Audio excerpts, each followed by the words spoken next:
आपने काफ़ी सारे क्रिएटरों की वीडियो देखी होंगी, हॉरर स्टोरी भी और आर्टिकल भी।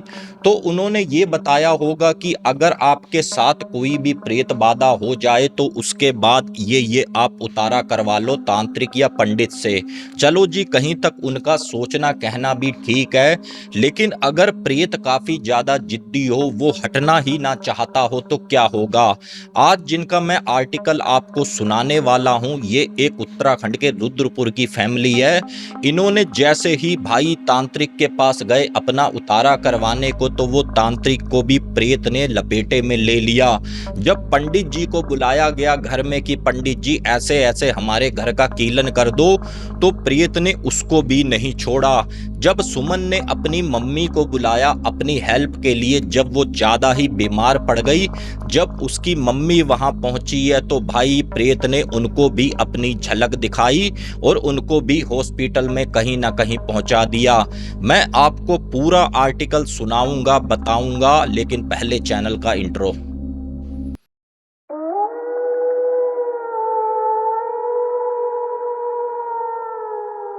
आप सबको मेरी नमस्ते। मेरा नाम है अजय। मैं इस चैनल में आपको कहानियां सुनाता हूं, कभी तीसरी शक्ति के प्रकोप के बारे में बताता हूं, तो कभी देव के चमत्कार किस्से सुनाता हूं। आर्टिकल शुरू करने से पहले एक बात ये आपको बता दूं, अगर प्रेत शक्ति अपना प्रकोप दिखाने पर आए, आप कितने बड़े भी भक्त हो भगवान के, तो लाजमी सी बात है एक समय वो ऐसा ला कर खड़ा कर देगी कि आपको मंदिर जाने में भी आप 10 बार सोचोगे। और आज की कहानी में भी कुछ आपको ऐसा ही देखने सुनने को मिलेगा। जो ये आर्टिकल हमारे पास आया है, उत्तराखंड का एक शहर पड़ता है रुद्रपुर। रुद्रपुर से ही लगभग 7 किलोमीटर की दूरी पर गांव था सूरज का। सूरज के परिवार की बात करें तो उसकी माता जी और साथ में सूरज की वाइफ, और यहाँ पर सूरज के 3 बच्चे। अच्छी खासी इसकी जिंदगी चल रही थी। जो भी इसका व्यवसाय था, छोटी सी दुकान, 2 पैसे उसमें से आए और अपने बच्चों की टाइम से स्कूल की फीस जमा कर दी। कोई रिश्तेदारी का खर्चा आया तो वो भी बड़ी आसानी से सूरज उठा रहा था। और सूरज की 3 बहनें, जो वो भी तीनों की तीनों शादीशुदा, और उसमें से एक बहन उसकी ब्याही हुई थी रुद्रपुर शहर में, जिसका नाम था सुमन। और यहाँ पर होता क्या है, सुमन जैसे ही अपने घर से निकली है सुबह के समय, अब इसको आते आते यहाँ पर जैसे ही दोपहर हुई है और चौक चौराहे पार करती हुई आई, अपने घर में घंटा आधा लेटी है, तो इसको ऐसा फील होने लगा जैसे भाई मेरे को फीवर आ रहा है। और इसका जो लड़का था बड़ा, वो ये कहता है कि मम्मी देखो, देर मत लगाओ, किसी क्लिनिक से दवाई ले लो, तुम्हें एक बार अगर फीवर हो जाए तो जल्दी सही नहीं होता। और ये ठीक सुमन जाती है क्लिनिक पर और डॉक्टर से दवाई लेती है, तो डॉक्टर भी यही कहता है, देखो जी मौसम बदल रहा है, इस समय फीवर वगैरह आना तो नेचुरल सी बात है। और ये दवाई लेकर अपने जैसे ही घर आई है, तो इसको यहाँ पर हल्का हल्का महसूस ये होने लगा कि मेरे साथ साथ मेरे घर के अंदर भी कोई चल रहा है। जो इसको हल्का हल्का डर का यहाँ पर आभास करवाना शुरू करवा दिया उसने। अब यहाँ पर जैसे ही रात होती है, अब 12 से 1 बजते हैं, तो सुमन अपने घर में सो रही थी काफ़ी अच्छे से। तो इसके पेट में काफ़ी ज़्यादा दर्द होने लगी और सुमन को ऐसा महसूस हुआ कि जैसे कोई मेरा पेट पकड़कर घुमा रहा है। तो इसके लड़के ने बिना किसी देर लगाए तुरंत अपने यार दोस्तों की मदद से अपनी मम्मी को एक हॉस्पिटल में एडमिट करवाया। अब जैसे ही यहाँ पर सुबह हुई है, तो इसके बेटे ने अपने मामा को फ़ोन किया, यानी कि सूरज को, और ये बोला कि मामा ऐसे ऐसे मम्मी हॉस्पिटल में एडमिट है। तो इसके मामा ने ये कहा सूरज ने कि बेटा चिंता मत कर, घंटे 2 घंटे में हम भी पहुंचते हैं। तो यहाँ पर फिर उसके भांजे ने ये कहा कि मम्मी ये चाह रही है कि एक बार नानी से बात करवा दो। तो यहाँ पर फिर उसी के भांजे ने वीडियो कॉल करी और ठीक भाई सूरज ने अपनी मम्मी को दिखाया है फ़ोन।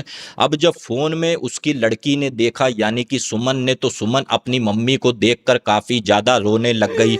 अब जब वो रोई है, तो इनकी मम्मी का भी दिल पिघला। भाई बेटियां तो बेटियां ही होती हैं। उन्होंने अपना बैग उठाया, 2 जोड़ी कपड़े रखे और सीधा पहुंच गई यहाँ पर सुमन के घर। सुमन अभी हॉस्पिटल में एडमिट है और सुमन का एक छोटा बेटा है उसका भी भाई ध्यान तो रखना ही है। और यहाँ पर जो बड़ा लड़का था उसने कहा कि नानी आप घर में ही रहो। और यहाँ पर सुमन अब हल्का हल्का रिकवर भी करने लग गई। तो इनकी जैसे ही शाम हुई है तो डॉक्टरों ने यहाँ पे ये बोला कि आप ऐसा है घर जा सकते हो, कोई टेंशन की बात नहीं।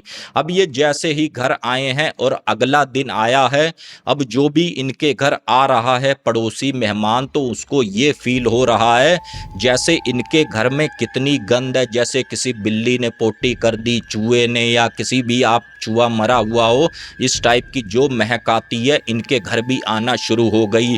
लेकिन यहाँ पर ना तो वो महक सुमन को आए ना तो यहाँ पर सुमन की मम्मी को आए।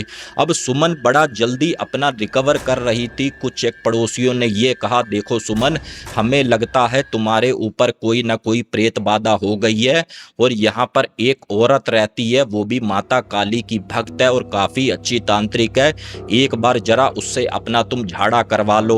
अब जैसे ही अगला दिन आया है तो सुमन उसी तांत्रिक औरत के पास गई तो उसने ये कहा कि सुमन तुम दोपहर के समय अपने घर से निकली थी या घर से घर आ रही होगी तो रास्ते में चौक चौराहे की कोई ऐसी शक्ति थी, प्रेत शक्ति थी जो तुम्हारे साथ होली। चलो कोई बात नहीं, मैं यहाँ से तुम्हारा झाड़ा कर देती हूँ।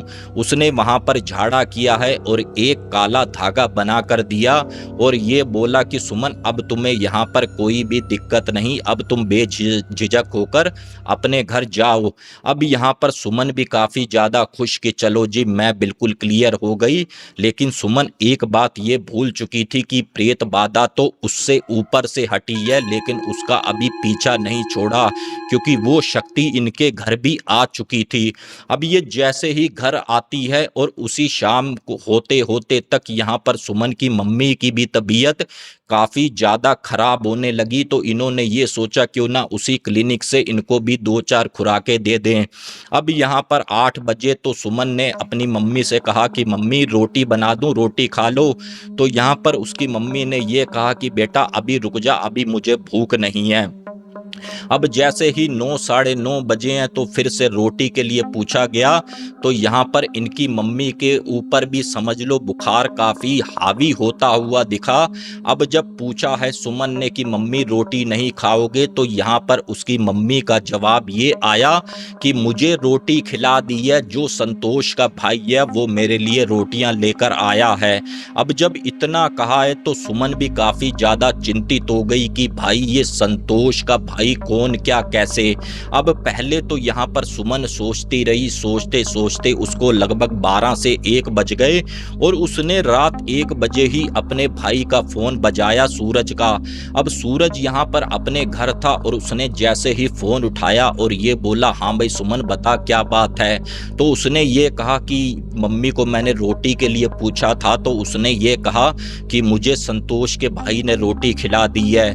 लेकिन जब जैसे ही अगले दिन यहाँ पर सूरज ने इंक्वायरी निकाली कि संतोष के भाई की, यानी कि वो जो सुमन की मम्मी के पड़ोस की ही लेडीज थी संतोष, उसका भाई को तो मरे हुए यहाँ पर लगभग 7-8 साल हो गए थे। अब यहाँ पर सुमन काफ़ी ज़्यादा टेंशन में और उसने ये सोचा लगता है प्रेत बाधा मेरे ऊपर से उतरकर मेरी मम्मी पर आ गई। अब यहाँ पर अगला दिन आता है, थोड़ा सा इसकी मम्मी रिकवर होती हैं, दवाई से ठीक होती हैं। उस दिन तो चलो ऐसी कोई दिक्कत नहीं हुई। लेकिन जैसे ही दिन बीता है समय के साथ और रात हुई है, अब इसकी मम्मी उठी हैं बाथरूम के लिए तो इनकी मम्मी को क्या दिखा है, ठीक बाथरूम के दरवाजे के पास कोई खुले बाल हैं किसी औरत के और काफ़ी पुराने से कपड़े हैं और काफ़ी देखने में डरावनी सी औरत दिख रही है और इसकी मम्मी की तरफ देख रही है। इसकी मम्मी जैसे ही उस औरत की तरफ देखती हैं तो काफ़ी ज़्यादा डर जाती हैं और डर भी इतना हावी होता है कि तबीयत जो सही हो रही थी अब यहाँ पर और ज़्यादा बिगड़नी शुरू हो गई। जैसे ही सुबह हुई है तो यहाँ पर इसकी मम्मी ने पूरी बात बताई सुमन को कि ऐसे ऐसे मुझे दिखा। तो सुमन ने 1-2 पड़ोसियों से राय ली तो यहाँ पर उन्होंने यही कहा कि जो अपने पड़ोस में पंडित जी हैं जरा एक बार उनसे घर का बंधन करवा लो, तुम्हारे घर में कोई प्रेत शक्ति का वास हो गया है। और वो पंडित जी जैसे ही घर में आए हैं और उन्होंने माता की चुनरी एक तो मेन गेट पर बांध दी और एक बांध दी उन्होंने अंदर वाले गेट पर। और इतने में इनका भाई भी आ चुका था सूरज, वो भी भाई बीच में जो दिन शनिवार का पड़ा था वहां से कुछ एक माता की चुनरी लाया, उसने भी इनके घर में बांध दी। लेकिन जो सूरज की मम्मी की तबीयत थी यहाँ पर सही होने का बिल्कुल नाम ना ले। अब नंबर आ चुका था कि भाई साहब हॉस्पिटल में एडमिट करवाएं। एक हॉस्पिटल में एडमिट करवाया, नहीं रिजल्ट आया। दूसरे में एडमिट करवाया, नहीं फर्क आया।